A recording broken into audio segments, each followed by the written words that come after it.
Hi fans எல்லாம் காலை வணக்கங்க. வீரப்பன் ஐயா இருந்த நம்ம கதைகளை கேட்டிருப்போம். அவர் ஏன் இந்த நிலைமைக்கு தள்ளப்பட்டார், இவ்வளோ பெரிய இடத்துக்கு எப்படி வந்தார் தெரியுமா? அவங்க ஃபேமிலி ரொம்ப ஏழ்மையான ஃபேமிலி. ஆனால் அவர் நீதி நேர்மையாக இருப்பதற்கு காரணம் பிரபாகரன். ஓகே, நாட்டு தேசத்துக்காகவும் தமிழருக்காகவும் பாடுபட்டவர். அவரோட ஸ்டோரியெல்லாம் அவர் கேட்டிருக்காரு. அவர் நெஞ்சத்திலே ஊறி இருக்கிறது. ஓகே, தேசப்பற்று உணர்வு.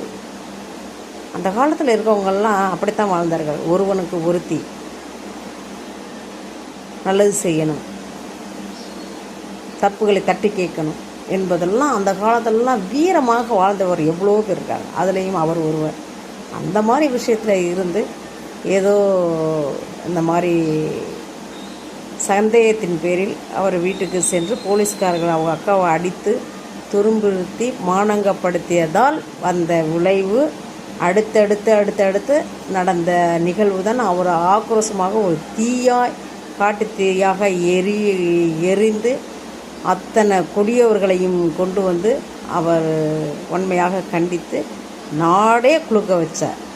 ஓகே, அதுக்கு அவர் ஒரே ஒரு விதை, அவர் நஞ்சில் குடும்பத்தை மற்றவர்கள் அவமானப்படுத்தியதால் வந்த விளைவும் ஆக்ரோஷமாக இருந்தார். இன்றைக்கி அவர் இணையமாலயத்தை எவ்வளோ தலைவர்கள் வந்தாங்க, யாருமே திரும்பி பார்க்கல. வீரப்பன்ற நாடே குலுங்க வைத்தவருக்கு அவர் இடம்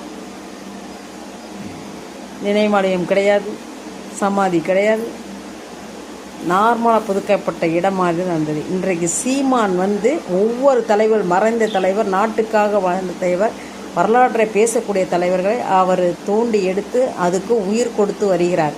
இதுக்கு நீங்கள் என்ன செய்ய வேண்டும்? மக்களாகிய நீங்கள் என்ன செய்ய வேண்டும்? நல்ல தலைவரை தேர்ந்தெடுப்போம், நாட்டை சீமான் கையில் ஒப்படைப்போம், நாம் சிரமம் இல்லாமல் வாழ்வோம். ஓகே, வெள்ளையனே வெளியேறுவதற்காக அத்தனை தலைவர்களும் போராடினார்கள் சுதந்திரம் பெறுவதற்காக. இன்றைக்கு வடமாநிலங்களை விரட்டடிக்க வேண்டும் என்பதற்காக இன்றைக்கி அவர் சீமான் தனி ஒருவனாக போராடுகிறார். அதுக்கு நாம் தமிழனாக கை கொடுத்து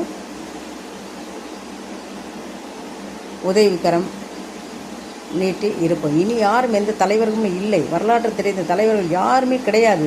கருணாநிதியாங்கும்போது அந்த காலத்தில் அவர் மறைந்து விட்டார், அவ்வளவுதான். நீ ஆளக்கூடியது யாரும் இல்லை, அவரை விட்டால் வேறு யாரும் இல்லை. தமிழனாக